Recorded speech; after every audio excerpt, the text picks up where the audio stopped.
Sir Charles Brooke, the second Rajah of Sarawak, was a pivotal figure in the history of this Southeast Asian state. Born as Charles Anthony Johnson on June 3, 1829 in England, he was a nephew of James Brooke, the first Rajah of Sarawak. Charles succeeded his uncle in 1868 and played a key role in consolidating and expanding the Brooke Raj, establishing it as a significant polity in the region. Early life. Charles was the son of the Reverend Francis Charles Johnson and Emma Frances Brooke. His early life was shaped by the close relationship with his adventurous uncle James Brooke. Charles attended King's School in Bruton, Somerset, and later pursued a naval career with the East India Company. This experience gave him practical skills and exposure to maritime trade, navigation, and colonial administration, which would later serve him well in Sarawak. In 1852, Charles joined James Brooke in Sarawak, then a small and fragile kingdom in northwest Borneo. James had been granted the territory by the Sultan of Brunei in 1841 as a reward for suppressing piracy and local rebellions. Charles initially assisted his uncle as a military officer, playing a crucial role in maintaining order and expanding Sarawak's borders. Rise to power. Charles demonstrated a strong commitment to the administration of Sarawak, which earned him the trust of his uncle. When James Brooke's health began to deteriorate in the 1860s, Charles was named as his heir. Upon James's death in 1868, Charles became the second white Rajah of Sarawak. Unlike his flamboyant and visionary uncle, Charles was known for his practicality, discipline, and strong sense of duty. He took a hands-on approach to governance, often traveling through remote areas of Sarawak to meet local leaders and understand the needs of the population. He also maintained a strict code of conduct which helped solidify his authority. Administration and reforms. Charles Brooke's rule, 1868 to 1917, was marked by a combination of expansion, consolidation, and modernization. Some of his significant achievements include territorial expansion. Under Charles, Sarawak's territory expanded significantly. He negotiated with the Sultan of Brunei to annex additional land, bringing more ethnic groups under Sarawak's jurisdiction and increasing its resources.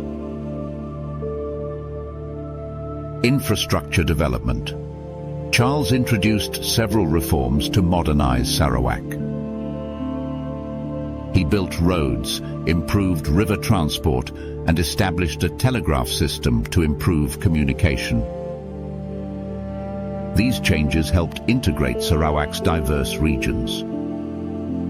Legal and administrative systems. Charles strengthened Sarawak's legal framework, creating a system of laws that blended traditional customs with Western principles. He also established a civil service to improve governance and ensure accountability. Economic growth. Agriculture and trade flourished during Charles's reign. He encouraged the cultivation of cash crops like pepper, gambia, and rubber, while also supporting mining and timber industries. Focus on education. Charles was a proponent of education and sought to provide basic schooling for the local population. Missionaries played a significant role in this effort, and schools were established in key towns. Relationship with the indigenous population. Charles Brooke maintained a paternalistic approach toward the indigenous peoples of Sarawak, including the Dayaks, Malays, and Chinese settlers. While he sought to protect them from exploitation, he also imposed firm control, sometimes using military force to suppress uprisings. His policies aimed to integrate these diverse groups into a unified state, though tensions occasionally flared. Personal life. In 1869, Charles married Margaret Alice Lily de Wint, a woman of Anglo-Irish descent.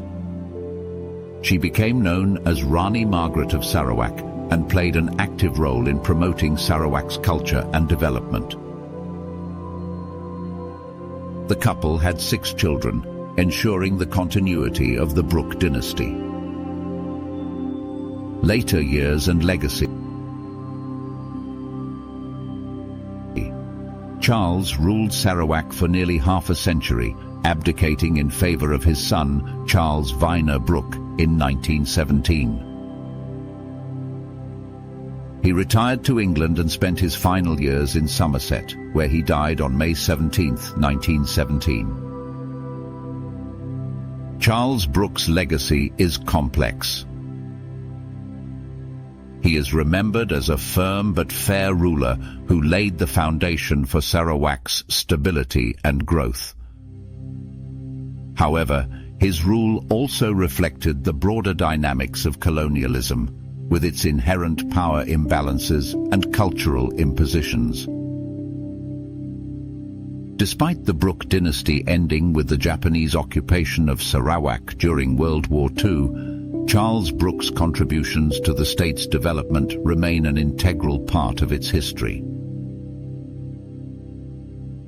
Today, he is regarded as a key figure in shaping modern Sarawak.